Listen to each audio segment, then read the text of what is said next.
Chapter 17. Zack woke up and looked at the computer.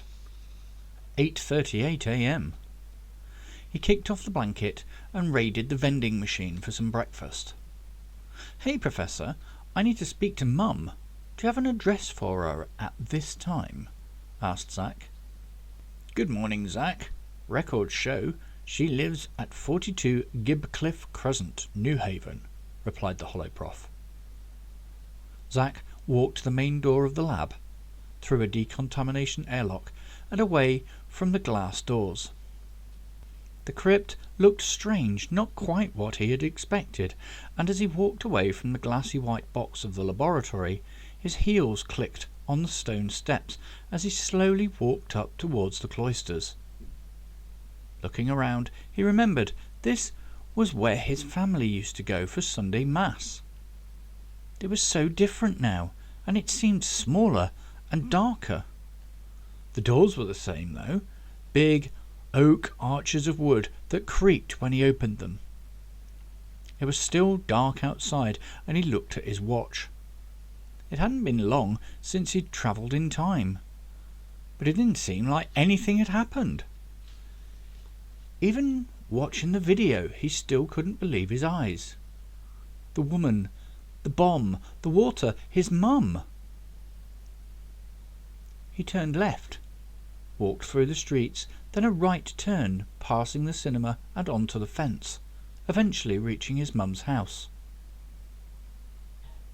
He knocked on the door and pressed the bell. From the inside of the house, Zack heard footsteps clomping on the floor, getting louder and louder as she got closer. The light flickered on, illuminating the porch door. It opened, and a woman stood in a dressing gown and walking boots. Without hesitation, she grabbed him for a hug. "Zack, it's good to see you." Completely taken by surprise, he didn't know what to do. He settled after a second and hugged her back. This was one of those mum and son hugs he hadn't had in such a long time. Emotions overtook him, and his eyes welled up with tears.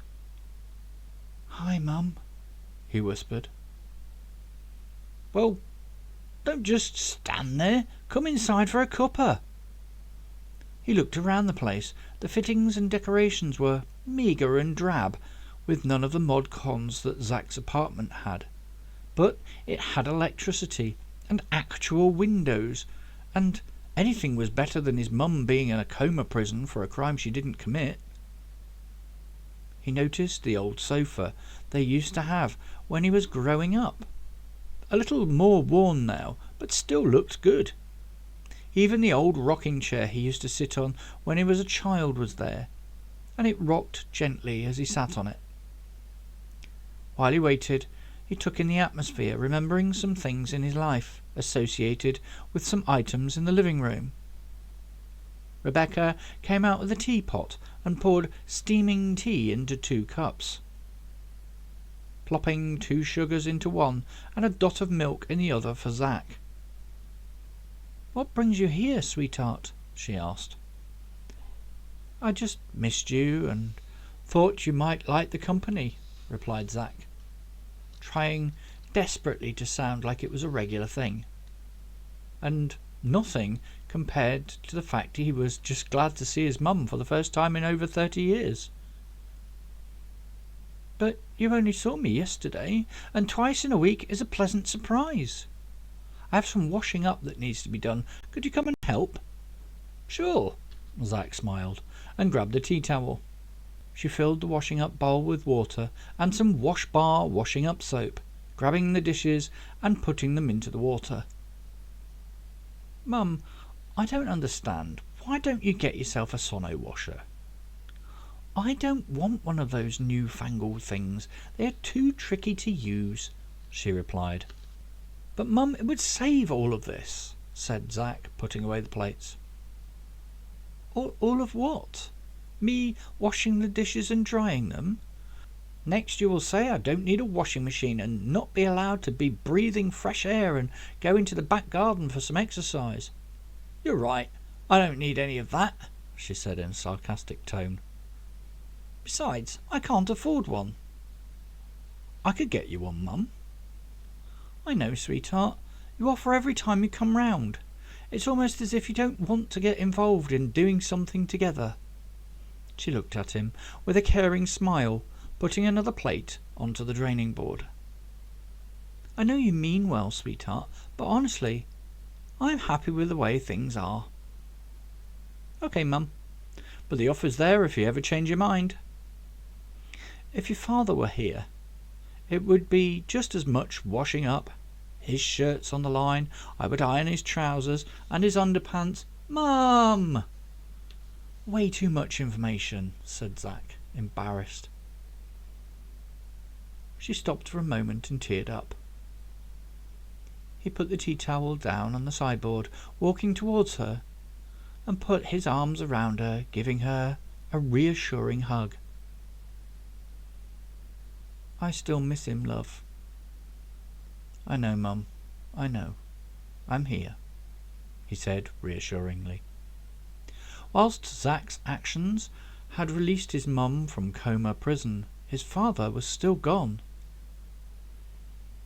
They stood there for a moment in silence, with a gentle breeze wafting the smell of fresh bacon and eggs from one of the neighbours' houses down the street. "That's enough of that now. Let's put this stuff away, and I'll wrestle you up something to eat." "Okay, Mum." She cooked up some eggs with a bit of the ham hock she had left over from yesterday, and they sat down at the table to eat omelette together. "Mum, do you remember much about that day?" he asked. "That was such a long time ago, but I'll never forget what happened. It was your birthday. You came downstairs and your face lit up when you got your present. It was that notebook you'd always wanted. I drove you to school and then went home, and then I answered the door." She paused. "And then?" She pondered, stuck on what to say next. "I don't quite remember all of what happened, but I know I woke up on a bus. Someone told me a nice young man helped me. It must have been one of those soldiers who were dealing with the evacuation. I looked out of the back window of the bus, and I'll never forget seeing the coaches behind us being washed away by all the water, all the people looking terrified." "Did you ever find out what happened to Dad?" asked Zack. "It's funny you should ask. I was only telling your brother last week what happened, and we managed to piece more events together." She paused for a moment and took a breath. "Your Uncle Graham told me a while back your dad turned up at his house on the day of the breach, ranting and raving about a bomb.